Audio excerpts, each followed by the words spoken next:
6:15. This is the Sri Lanka Broadcasting Corporation. The news edited by Dulmin Samarasinghe, assisted by Chatura, and read by Geethanjali Ramanayaka. The headlines. Compensation for employees who become accident victims will be increased. It has been emphasized that a program has been implemented for the economic growth of the country. Minister Dr. Ramesh Patrana says the vaccination program in the country led to normalcy. The Energy Minister emphasizes a fuel-saving method should be introduced.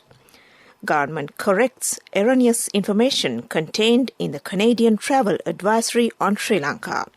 Foreign news, WHO warns COVID pandemic is not over.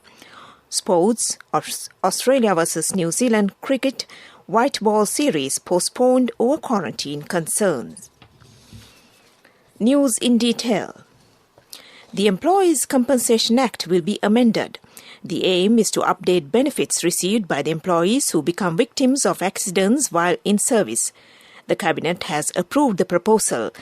The present compensation of 550,000 rupees in the event of death will be increased up to 2 million rupees. The compensation for a permanent disability will be increased from 550,000 rupees to 2 million rupees. The compensation for a temporary disability will be increased from 5,500 rupees to 47,500 rupees. The adjournment debate on the President's policy statement took place in Parliament this afternoon. Commencing the debate, MP Kokila Gunawardena said that the government had to face 2 difficult years. She said the government successfully conducted the vaccination program while providing relief to the people who lost their livelihoods. She pointed out that the aim of the President and the government is to launch development programs island-wide. She said steps have been taken to establish green agriculture, ensure food security and to strengthen the rural economy. MP Isuru Dodangoda said that the pandemic affected many areas of the economy. The government introduced a relief package of 229 billion rupees to the affected people. He said steps were taken to provide solutions to the people in rural areas through programs such as Gamasamaga Pilisandra. MP Lakshman Kiriyala said that the President's policy statement has not provided solutions to the present problems of the people. He pointed out solutions have not been found to the increased price of food. He said people have been burdened heavily since the government has moved out of price control. Taking part in the debate, Minister Rohitha Abegunawardena said a strong program would be implemented to build the economy. He pointed out that constructions of the east terminal of the Colombo port have commenced and the constructions of the western terminal would commence soon. Steps have been taken to build expressways. He emphasized that the economy would grow gradually with the development of the tourism industry. Minister Dr. Ramesh Patrana says that vaccination program was instrumental in bringing normalcy to the country amid the pandemic. He said the President's direct intervention paved the way to take forward the program strongly. Therefore, during the Cabinet press briefing today, he requested all those who have not taken the vaccine so far to get the vaccine soon. Meanwhile, Minister Udaya Gammanpila requests to make complaints to the Petroleum Corporation if there are issues related to standards of fuel. He said that no decision has been taken to change the quality and the standard of imported oil. However, he said that information has been received that certain filling station owners are mixing kerosene and other materials to earn unfair profits. He said there is a possibility to take legal action against such persons if there are complaints. Minister Udaya Gammanpila says that amid the prevailing foreign exchange crisis, a method to save fuel should be introduced. He said $400 million are spent monthly to import fuel with electricity generation. The monthly export earnings are $1,000 million. Only $800 million out of that are received by the country. During a meeting in Colombo today, he said that 2/3 out of that amount have to be spent monthly to import fuel. The minister disclosed that an electricity crisis can be prevented by disconnecting electricity supply for 90 minutes per day. The attention of the Foreign Ministry has been drawn to the Canadian Travel Advisory on Sri Lanka issued on 13 January 2022 that includes erroneous and outdated information and does not reflect the actual situation in Sri Lanka. There are flawed references to the economic and security situation in the country, as well as inaccurate information with regard to the safety and security of female travellers and harassment of foreigners. As such, the ministry has taken steps to apprise the Canadian authorities of ground realities. The ministry said specific attention is being paid to the safety and security of women tourists, with measures taken to strengthen the presence of police, including tourism police, island-wide in all regions. Emergency numbers of tourist police regional units, local police and other emergency units such as hospitals are available online to be accessed by travellers to Sri Lanka. This news broadcast comes to you from the Sri Lanka Broadcasting Corporation. President Gotabaya Rajapaksa has paid his last respects to the first Air Force commander of the country, the late Air Chief Marshal Padman Hariprasad Mendis. The president, who visited the private funeral parlour at Mount Lavinia this morning, paid his last respects to the late Air Force commander and expressed his condolences to the family members. Police have recovered a cache of weapons from the residence of the retired doctor in connection with a hand grenade found inside All Saints Church in Boralla recently. The retired doctor was arrested in Pilianthala by the Crimes Investigation Unit of the Colombo South Division based on information given by another suspect. Foreign Minister Professor G.L. Peiris highlighted the unique, multifaceted partnership enjoyed by Sri Lanka and the United Kingdom, founded upon shared democratic traditions and historical affinities. The minister made these remarks at a meeting with Lord Tariq Ahmad of Wimbledon, the Minister of State for South Asia, the United Nations and the Commonwealth of the UK on Tuesday, 18 January at the Foreign Ministry. Reciprocating the sentiments, Lord Ahmad acknowledged the abiding nature of the partnership, which offers impetus for cooperation. Acknowledging the opportunity to deepen bilateral ties in the context of the UK's vision of a global Britain, the two sides expressed interest in furthering cooperation. Minister Peiris reiterated the government's commitment to an inclusive, domestically designed and executed reconciliation and accountability process and to continued constructive engagement with the UN system, including the Human Rights Council. The Foreign Ministry extended the government's deep appreciation to the UK for the support extended in the sphere of counter-terrorism, including in upholding the proscription of the LTT as a terrorist organisation in the UK. Acknowledging the significance of the Indian Ocean in global trade, both sides concurred on the need to pay particular attention to the economic dimension of the partnership. An important milestone of bilateral cooperation was the signing of an MOU on healthcare cooperation between Sri Lanka and the UK at the Foreign Ministry. The MOU will provide employment opportunities for Sri Lankan nurses and other healthcare professionals in the UK. The Colombo High Court trial at bar has concluded the hearing of evidence in the case against former Defence Secretary Hemasiri Fernando over his criminal negligence of duty by failing to prevent the Easter Sunday terror attacks despite receiving intelligence information in advance. The case was taken up before High Court judges Namal Balalle, Aditya Patabandi and Mohammad Irshadeen today. The judge bench announced it would deliver the decision on February 18th. And that ends local news for now. The main news story is brought to you by Siddhalepa Vedamahatmya. Health Ministry said 131 more patients recovered from COVID-19 within the last 24 hours. This brings the total number of COVID-19 recoveries in the country to 568,637. Meanwhile, 13,839 patients are being treated at present. Sri Lanka has recorded 597,707 cases so far since the outbreak of the pandemic. 15,231 of them have fallen victim to the infection. And that was the main news story. The main news story was brought to you by Siddhalepa Vedamahatmya. In Watchlight, Anuradhapura to Vavuniya section of the northern track, length of 120 kilometres, will be closed for 5 months for major upgrades from March 1st. All trains will operate only up to Anuradhapura during this period. A railway spokesman said this section will be upgraded in keeping with the modern standards at a cost of $92 million. And that was Watchlight. Coming up, World News.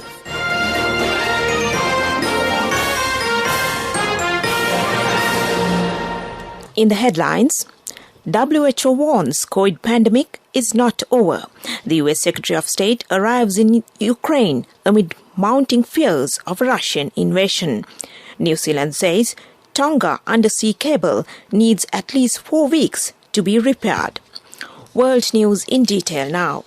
The head of the World Health Organization has issued a warning to world leaders that the coronavirus pandemic is nowhere near over. Dr. Tedros Adhanom Ghebreyesus cautioned against the assumption that the newly dominant Omicron variant is significantly milder and has eliminated the threat posed by the virus. The intervention comes as some European nations saw record new case numbers. France reported nearly 500,000 new daily cases yesterday. For the first time since the start of the pandemic, more than 100,000 new infections were recorded in Germany within 24 hours today.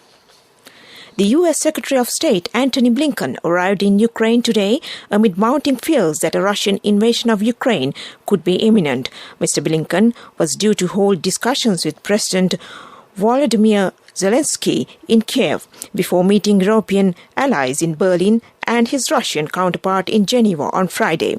Russia has repeatedly denied planning to invade neighboring Ukraine, but senior U.S. officials say Moscow could attack at any point. New Zealand's foreign ministry said a key undersea cable that was destroyed in a volcano eruption in Tonga may take at least 4 weeks to be repaired. The cable was severed during a volcanic eruption on Saturday, crippling communications and cutting the Pacific island off from the outside world. The eruption also caused a tsunami which left at least 3 dead. Teams have been working round the clock to get vital supplies to the region. Back to the headlines of the world news. WHO warns COVID pandemic is not over. The US Secretary of State arrives in Ukraine amid mounting fears of a Russian invasion. New Zealand says Tonga undersea cable needs at least 4 weeks to be repaired. And that ends World News.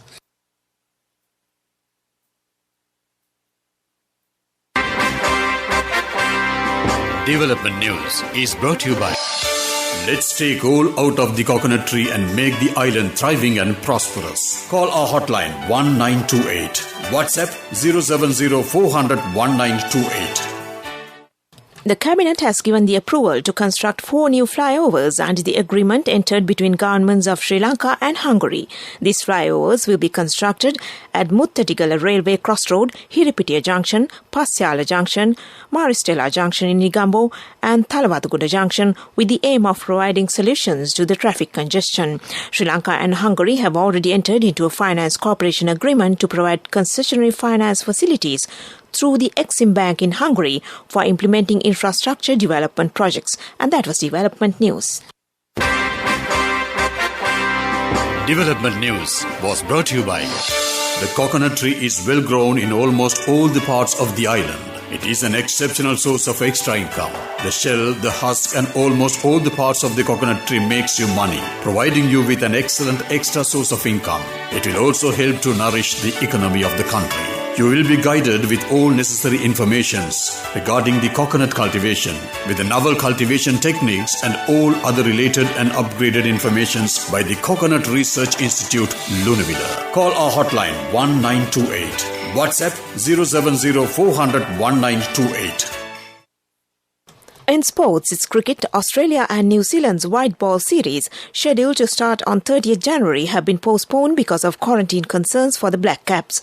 Government rules in New Zealand mean all travellers have to quarantine for 10 days upon arrival in the country in an attempt to combat the Omicron variant of COVID-19. The sides were due to play 3 one-day internationals and a one-off T20. Tennis news, Rafael Nadal eased past qualifier Yannick Hanfmann to reach the 3rd round of the Australian Open. 6th seed Nadal, bidding for the men's record 21st Grand Slam title, beat Germany's Hanfmann 6-2, 6-3, 6-4. World number 1 Ashley Barty says continuing to live like a hermit is helping her breeze through the Australian Open draw. Australian Barty reached the 3rd round by beating Italian qualifier Lucia Bronzetti 6-1, 6-1 today.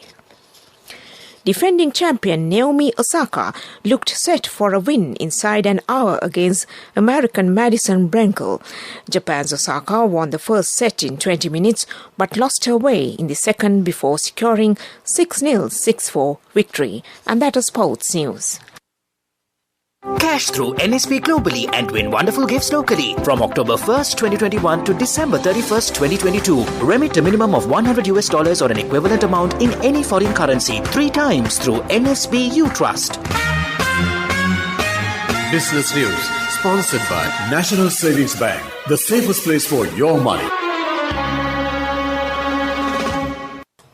State Minister of Aviation and Export Zones Development D.V. Chanaka said that international flights would commence from Colombo International Airport, Ratmalana, from the 29th of this month. State Minister Chanaka says steps have been already taken to launch new regional international flights using the resources available at the Ratmalana Airport. And that was Business News.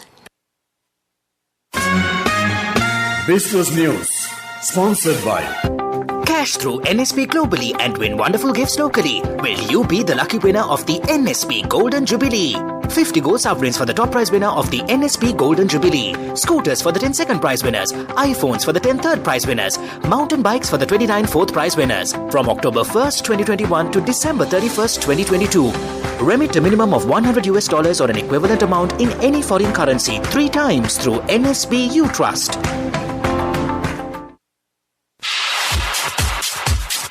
Economic news, courtesy of Saving money isn't easy when you have responsibility. That's why we promise to give you the best returns and guarantee on your investment. LOLC Finance Fixed Deposits. Maximize your savings. LOLC Finance PLC, incorporated on the 13th of December 2001, is rated SLA stable by ICRA Lanka Limited and is licensed by the Monetary Board of the Central Bank of Sri Lanka under the Finance Business Act number 42 of 2011.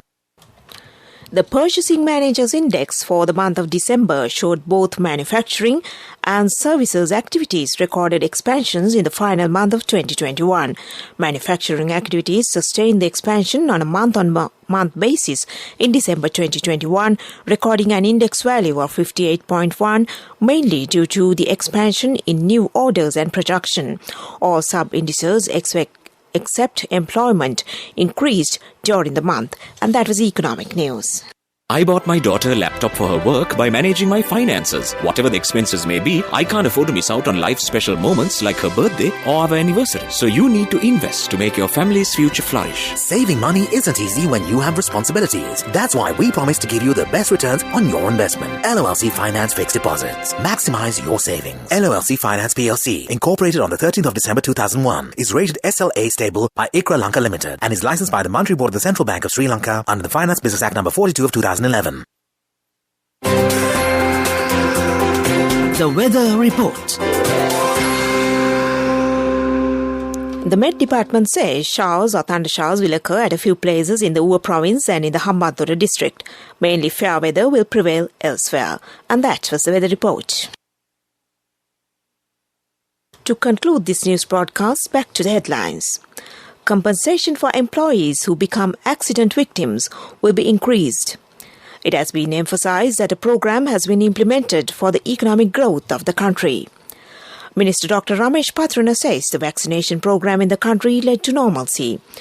The Energy Minister emphasizes a fuel-saving method should be introduced.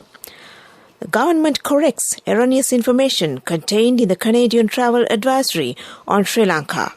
Foreign news, WHO warns COVID pandemic is not over. Sports, Australia versus New Zealand cricket, white ball series postponed over quarantine concerns.